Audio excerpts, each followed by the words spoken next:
السلام عليكم متابعيني الكرام، اهلا وسهلا بيكم. معاكم سمر. النهارده في الفيديو بتاعنا هفسر لكم الجمله او الاغنيه الشهيره اللي كانت بتتقال لنا واحنا صغيرين: تاتا خطي العتبه. مش احنا اتضحك علينا واحنا صغيرين؟ والله اتضحك علينا. طب ليه؟ طبعا لما كان بيتقال لنا تاتا خطي العتبه، طبعا انت على طول بيجي في دماغك صورة طفل بيتعلم المشي عشان يخطي عتبة الباب. طلعت غلط، والله غلط.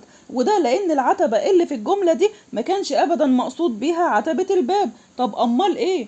كان مقصود بيها العتبة اللي موجودة في القاهرة. الله، طب ازاي الكلام ده؟ هو معنى كلامك ان الطفل الصغير هيروح العتبة اللي في منطقة القاهرة؟ لا طبعا، وده لان الجملة دي اصلا ما كانش مقصود بيها الاطفال.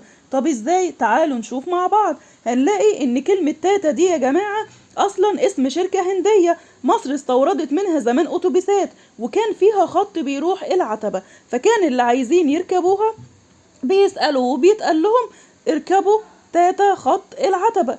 تمام؟ من هنا بدأ يتقال الجملة دي. طب ايه اللي خلاها بقى اغنية للاطفال؟ تعالوا برضو نشوف مع بعض. هنلاقي ان كلمة تاتا دي اصلا مشتقة من الكلمة القبطية اللي اسمها تيتي، بمعنى دوس او امشي. وكلمة خط لو ضفنا لها يه تبقى خطي، يعني عدي.